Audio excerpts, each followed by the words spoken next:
Let's take you now to Bloemfontein, where Cyril Ramaphosa will wrap up his testimony at the Zondo Commission. Just yesterday, he testified, obviously in his role as deputy president. But today, he explains his actions as president. eNCA's Govan Whittle is following proceedings and joins us now for more information on this. Govan, good to have you back. Now, Ramaphosa was also questioned just yesterday about the corruption within the ANC as well as the deployment policy. We also heard Gareth as well as Benedict Puri touching on this. But just remind us, give us perhaps some context on what the president had to say.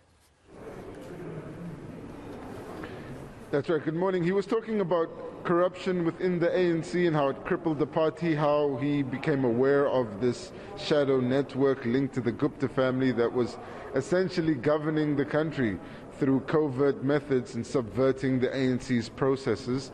And he admitted that this existed, which was a startling admission in and itself, which essentially means that the president says that he needs to fight against this shadow network that has taken control of the ANC, at least to a certain extent. And he believes that since he's come into office, he's been able to implement certain policies, have new ways of doing things that has not only led to this network being removed from government departments and entities, but has also set the ANC on a path of renewal. Of course, he chose to stay within the ANC in his deputy president position and chose not to be too confrontational after he became aware of the Gupta leaks. And he says this was because he was playing the long game and always envisioned himself essentially taking over as president and then being able to implement this plan of renewal. But let's have a look at what he had to say about this. We as a party have also realized what our lackadaisical approach to this has meant to the party in terms of support, because our surveys, our research has told us that ordinary people abhor corruption, and they've not always seen the ANC as taking action against those in its own ranks who have been involved in corrupt acts. But now the game has changed. The line has been drawn in the sand, and the ANC is saying that we are renewing ourselves. And we are, Chairperson, possibly the only party in the land which has borne its own chests and said that we are prepared to hang out our linen in the open. And now, having drawn the line in the sand, we are going now to be very serious about dealing with corruption, because we've realized that corruption actually militates against the interests of our people. You may well say, well, why didn't you do so over a period of so many years? But it's better late than never.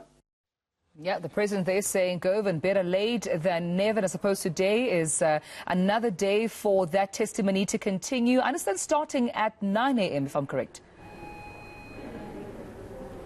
Yeah, starting at 9 a.m., we're expecting the president and his entourage to arrive shortly with some leaders of the ANC as well, who were yesterday here to support him. But the president's testimony today would really have to go into some of the plans he has to restore the integrity of the South African state and, of course, some of the work that's being done by law enforcement agencies to get rid of that network that was loyal to one family. And his testimony yesterday certainly did catch a lot of South Africans off guard, particularly his admission that he was the one that recommended Brian Molefe for CEO of Eskom, albeit that in 2015, when the commission had already heard testimony that a similar suggestion had been made by the Gupta family in 2014. So the president is coming into his testimony today with many South Africans questioning whether or not the ANC can be saved from this network and whether he is the right person to do it, considering his view to which was to stay within the ANC and not be too confrontational. And of course all of this needs to be viewed in context of the local government elections coming up next year. And this may not be part of political campaigning, but certainly will influence how voters cast their ballots at the local polls either in October or in February next year. And I'm sure the ANC, with its senior leadership deployed here, is well aware of that, as yesterday we saw them trying to elaborate and soften some of the commentary which was made by the president in subsequent interviews. We're expecting more of the same today. All right, we'll leave it there, but sure, when that state capture hearing commences, we'll be sure to catch it live right here on eNCA. Thank you so much. Govan Whittle.